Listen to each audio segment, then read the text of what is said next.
뉴욕 증시, 물가의 빠른 둔화의 상승, 나스닥 1.15% 상승 마감. 뉴욕 증시는 6월 소비자 물가 지수가 예상보다 빠르게 둔화하고 있다는 소식에 상승했습니다. 12일 뉴욕 증권거래소에서 다우존스 30 산업평균 지수는 전장보다 86.01포인트, 0.25% 오른 34,347.43으로 거래를 마쳤습니다. 스탠더드 앤 포어스 S&P 500 지수는 전장보다 32.9포인트, 0.74% 상승한 4,472.26으로, 나스닥 지수는 전장보다 158.26포인트, 1.15% 뛴 13,918.96으로 장을 마감했습니다. 투자자들은 미국의 6월 물가 지표와 연준의 7월 이후 금리 인상 속도, 국채금리 하락세 등에 주목했습니다. 미 노동부에 따르면 6월 미국의 CPI는 지난해 같은 달보다 3% 올랐습니다. 이는 2021년 3월 이후 최저 수준이며 지난해 6월의 9.1%에 비해 큰 폭으로 낮아진 것입니다. 이날 수치는 전달의 4% 상승과 월스트리트저널이 집계한 이코노미스트들의 예상치인 3.1% 상승보다 낮았습니다. 6월 CPI는 전월 대비로는 0.2% 올라 전달의 0.1% 상승보다 높아졌으나 시장의 예상치인 0.3% 상승을 밑돌았습니다. 변동성이 큰 음식과 에너지를 제외한 근원 CPI는 지난해 같은 기간보다 4.8% 올라 시장의 예상치인 5% 상승과 전월의 5.3% 상승에 비해 둔화했습니다. 6월 근원 CPI는 전월 대비로는 0.2% 올라 예상치인 0.3% 상승과 전월의 0.4%를 모두 밑돌았습니다. 헤드라인 CPI뿐 아니라 근원 CPI도 예상보다 빠르게 둔화하면서 연방준비제도의 추가 긴축에 대한 우려가 크게 완화됐습니다. 대다수 전문가는 연준이 7월에는 예정대로 금리를 인상할 것으로 예상하면서도 인플레이션이 예상보다 빠르게 둔화한다면 추가 인상 여부는 이후 지표에 달렸다라고 말했습니다. 무엇보다 금리 인하를 논하기에는 이르다고 평가했습니다. 금리 선물 시장에서 연준이 오는 25일에서 26일 예정된 7월 연방공개시장위원회 정례회의에서 금리를 0.25%포인트 인상할 가능성은 92% 수준으로 전날과 비교해 거의 변화가 없었습니다. 다만 9월 회의에서 금리를 동결할 가능성은 80% 수준으로 전날의 72% 수준에서 높아졌고 12월 회의까지 금리를 1회 이상 더 인상할 가능성은 21% 수준으로 전날의 37% 수준에서 낮아졌습니다.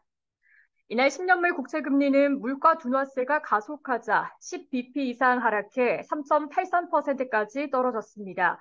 이는 이달의 5일 이후 최저 수준입니다. 연준의 통화정책에 민감한 2년물 국채금리도 15bp 이상 하락한 4.73%까지 밀렸습니다. 이는 지난 6월 말 이후 가장 낮습니다.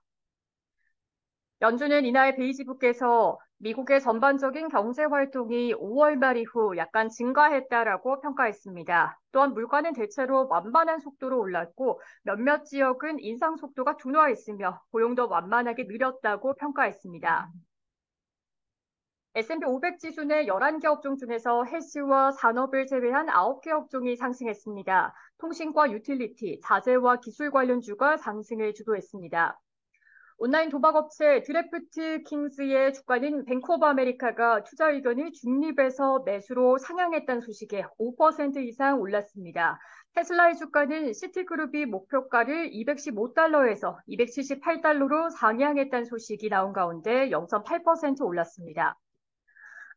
코인베이스 주가는 캐시우드의 아크 이노베이션 상장지수 펀드가 코인베이스 주식을 거의 1년 만에 매각했다는 소식에 3% 이상 하락했습니다. 시스코 시스템즈의 주가는 뱅크 오브 아메리카가 투자 의견을 매수해서 중립으로 내렸다는 소식이 나온 가운데 2% 이상 하락했습니다. 비욘드미트의 주가는 회사가 미국의 입점 점포를 확대해 14,000개 점포의 자사 상품을 이용할 수 있게 됐다고 밝히면서 13% 이상 올랐습니다. 루시드 그룹의 주가는 2분기에 차량 인도 실적에 대한 실망감에 11% 이상 하락했습니다. 도미노 피자의 주가는 우버와의 제휴 소식에 11% 이상 올랐습니다. 미국 증시 전문가들은 인플레이션이 연준이 원하는 방향으로 흘러가고 있다면서도 연준이 오는 7월에는 금리를 인상할 것으로 예상했습니다. 버던스 캐피털 어드바이저스의 매건 호너먼은 인플레이션은 연준이 원하는 대로 가고 있다. 하지만 연준이 금리 인하를 할 수 있다고 말할 준비가 되어 있다고는 생각하지 않는다라고 말했습니다. 그는 연준은 서비스와 주택, 임금과 인플레이션 등 세 가지 분야를 면밀히 보고 있다라며 이 모든 부분이 둔화하고 있으나 여전히 불편할 정도로 높다라고 말했습니다. 키 프라이빗 뱅크의 조지 마테오 최고 투자 책임자는 인플레이션 부문에서 상당한 진전이 이루어졌다라며 이번 지표는 인플레이션이 마침내 식고 있다는 것을 확인해줬다고 말했습니다.